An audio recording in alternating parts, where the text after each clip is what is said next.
Aloha everybody, this is Dre from the Growth Networking Group, and I'm representing Windaway Hawaii and Hawaii Architectural Sales. I have a buddy here that I've met about a year and a half ago, and I am stoked about this conversation. And I'm gonna let him introduce himself to you guys and kind of let us know what he does or specializes in. Go Thanks, ahead. Dre. Yeah. Yeah. Well, my name is Geoff Sato.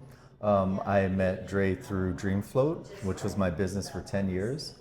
I gave it up about over a year ago, after 10 years of business. It's floatation therapy, also known as sensory deprivation. Very therapeutic, very relaxing, very interesting. And when I started it, there was nothing like that here in Hawaii. Which was one of my main motivations to bring it here so people could experience it. They could get some much needed relaxation, recovery time, mental health, emotional wellness, spiritual development. It's really fully customizable for what each person kind of needs in their life. And it was very rewarding, and it was my purpose in life at the time. And now I'm doing kind of like bodywork therapy. Also very rewarding and very interesting, very challenging. It allows me to continuously learn. And so I get to keep studying and keep learning in kind of this infinite rabbit hole of the human body, how it works, how it functions, and how to make it feel better. I like that. Yeah. Yeah, thanks for the intro, man. I am so sad that DreamFloat, was it, yeah? Is gone. I got to experience it once, and there is nothing like it. I wish you guys knew, and I know a lot of you don't, because it's changed my life. The reason why I went was because I was gifted this through my wife, and my wife knows how passionate I am about the float tank life. And I told her that one day when I start to build my own home, that there will be a float tank in my home for sure, no doubt about it. And You might want a second to think about that. Yes, That's maybe. a lot. Yes, it is a lot. I know there is maintenance and things behind it, but it is, if it is like a actual dream thing that I want. Yeah. Or actually, I think I need it. It's definitely going to be a place in my home, whether it's a pod, preferably something built out. I've been spoiled before over on the mainland. There have been float tanks and places that have like rooms built out, and like I think it was maybe like an 8x8 or 10x10. There's some places that do it with couples. Yes. They do couple floats. Yes. They don't have that here? Well, so I had a really big room before. really? Before I had the two tanks. I had one tank in a really big room. Okay. And we could fit 2 people. Nah. Yeah. Yeah, I've done that once. That was awesome. It was I like the interesting. big space. You can kind of spread out and not hit the walls as much. Right.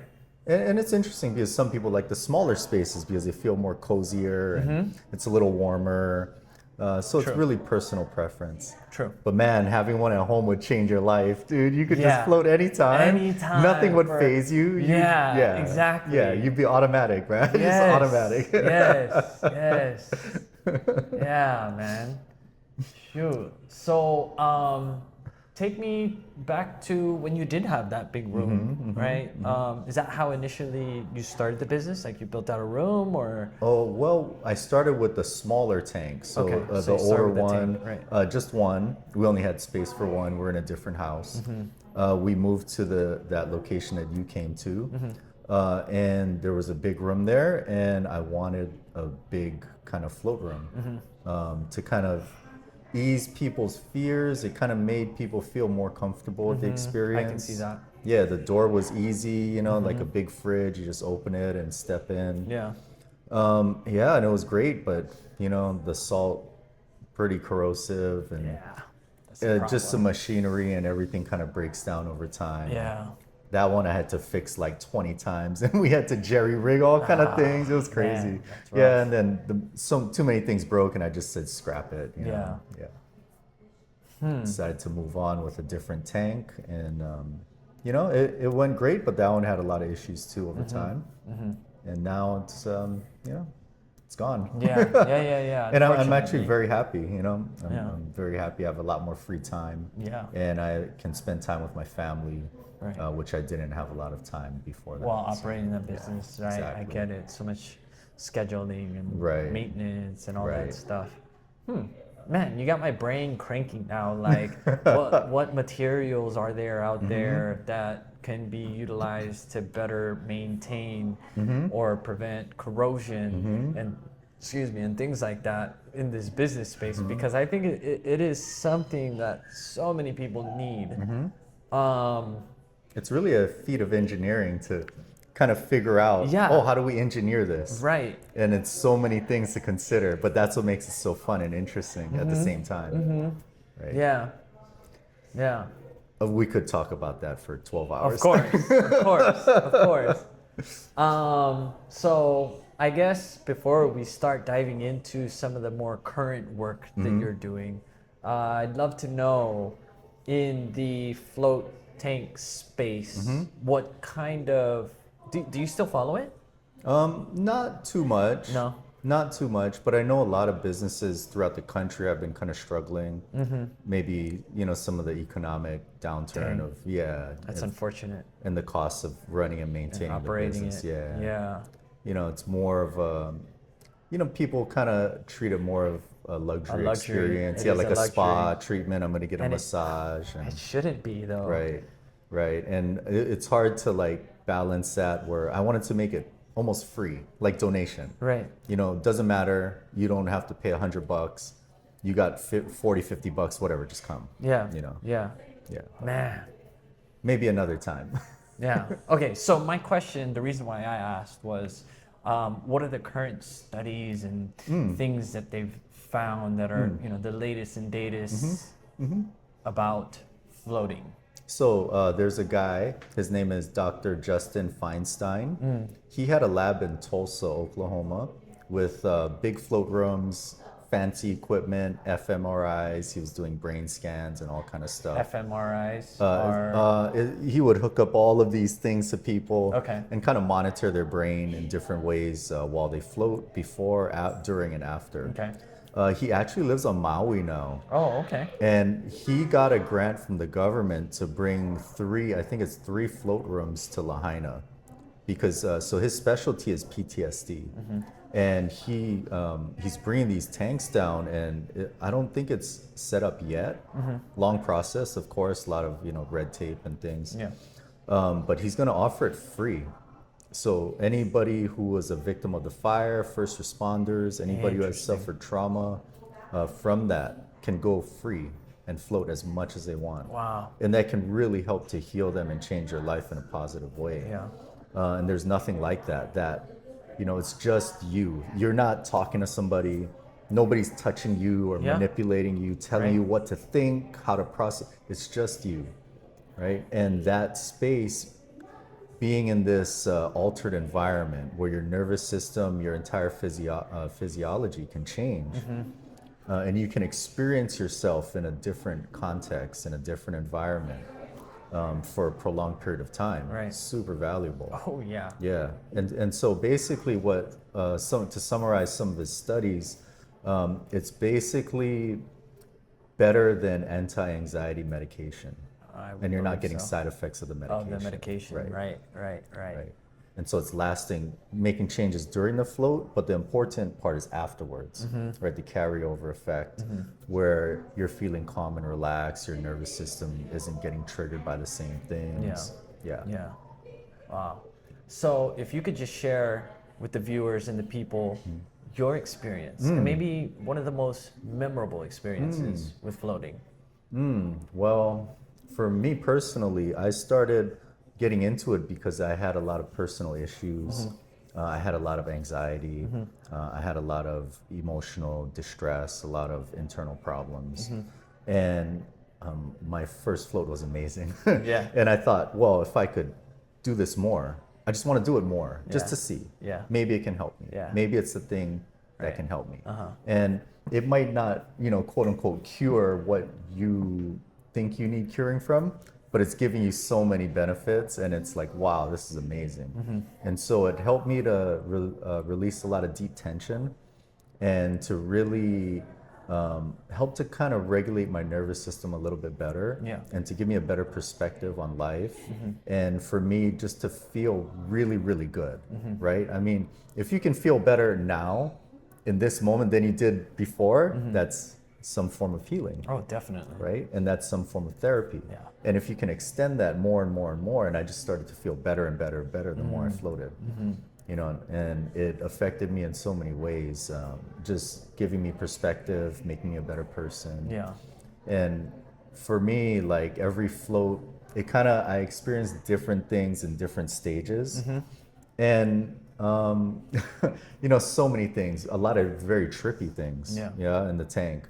I would feel maybe there was a float of 20 floats in a row where I would wake up right before the alarm goes off. I'm like, well, that was weird. Yeah. Right? And then it wouldn't happen for whatever. Right. There were a series of maybe 20 floats in a row where I would lay down, close my eyes or close the door, and it's pitch black.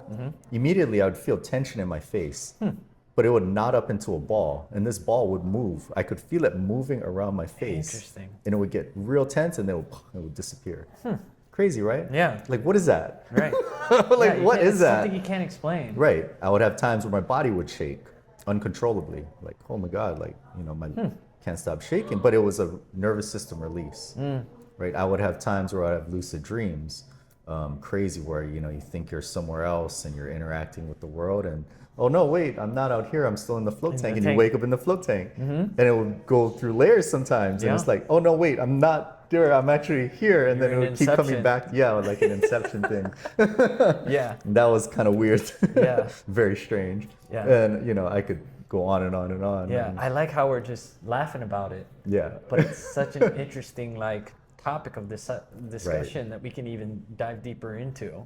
Any kind of communication experiences, like maybe alien experiences? Oh man, I felt like I had a lot of very strange floats. And I've had a few too. yeah, I would do psychedelics occasionally and float too, and that would be crazy. And almost like shamanic rituals, in certain senses. Just going on these incredible journeys and getting like deep insights into life and my own life, right? Yeah. And just coming in, everyone needs to do this. Yeah. You have to do this. Now. Right. And that's why it started the business. Everyone needs to do this. Way. I am the same exact way. And I get overly excited about this. Specifically, aside from like marketing and business and sales, which is cool too, but it's almost the polar opposite in a way. And I don't know, there's just something about it that, oh man, I wish I can, I'm due for a float. It's been over a year. Really? I need to float soon. Oh man. Have you traveled anywhere else in Florida? Yeah. I did it in LA twice, in Vancouver once. Okay. Yeah, and I'd love to do it again. Yeah, of course. San Francisco, Of course. Yeah. Wow. It'll happen. Yeah. Okay. Cool. So now, let's transition into some of the current stuff that you're doing. Like what's that process like? And Okay, let's dive into the details of it. I do jujitsu. Okay. And my teacher, Brian and Mel, Brian Wong, he's right up here in Kaimaki. Okay. And he combines therapy with jujitsu. Cool. And it's very interesting. And every class is just, our minds are just blown. And sometimes we do a lot of therapy, sometimes we do a lot of jujitsu, sometimes we do a lot of both. And we're really learning about the human body through the lens of martial arts. Nice. But also how to fix it. And so that's kind of been my inspiration to push me towards what I'm doing now, which is helping people feel better. Right. Because there's so much to learn, and there's so many modalities and things you can do for therapy, but it's misunderstood. And so a lot of it when I work with clients is an educational component. of what's happening when I touch your body, when I press here. You know, why does it feel better, right? Or why does this affect maybe this or this?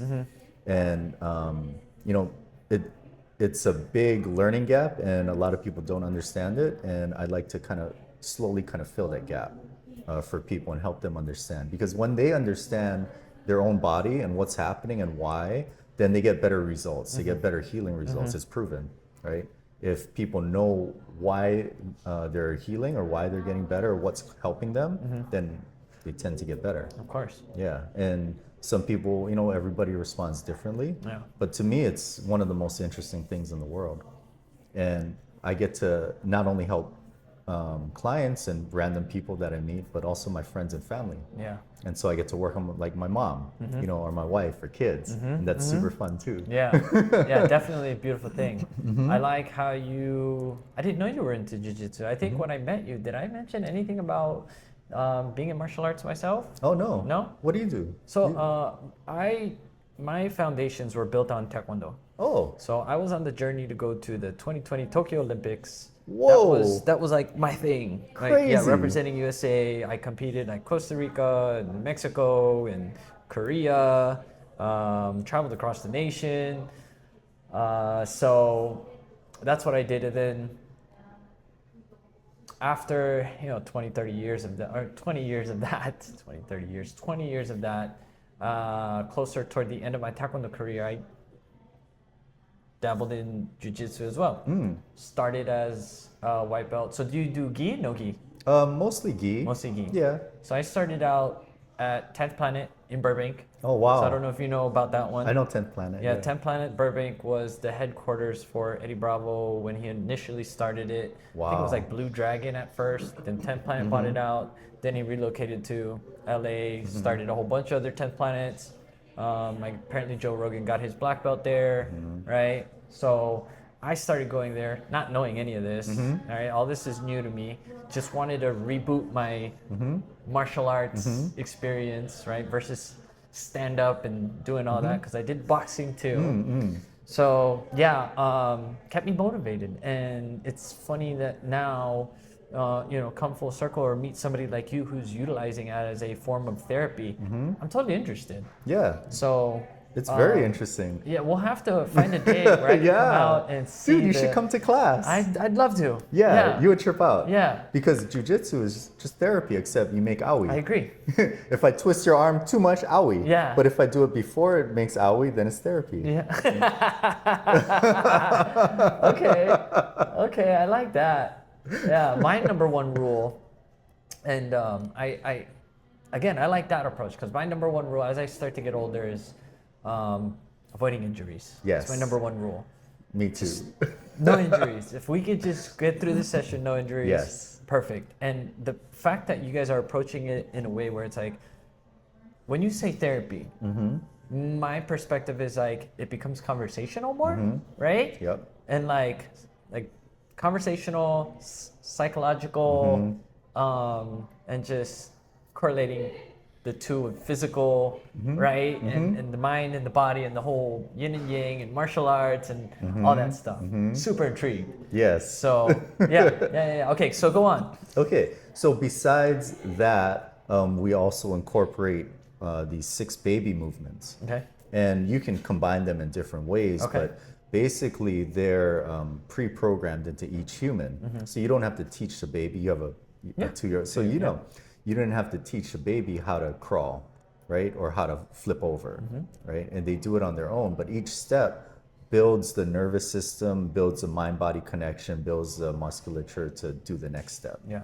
And it takes them from laying on their back to standing and walking. Yeah. And because it's pre-programmed, it's kind of like inherent in all humans.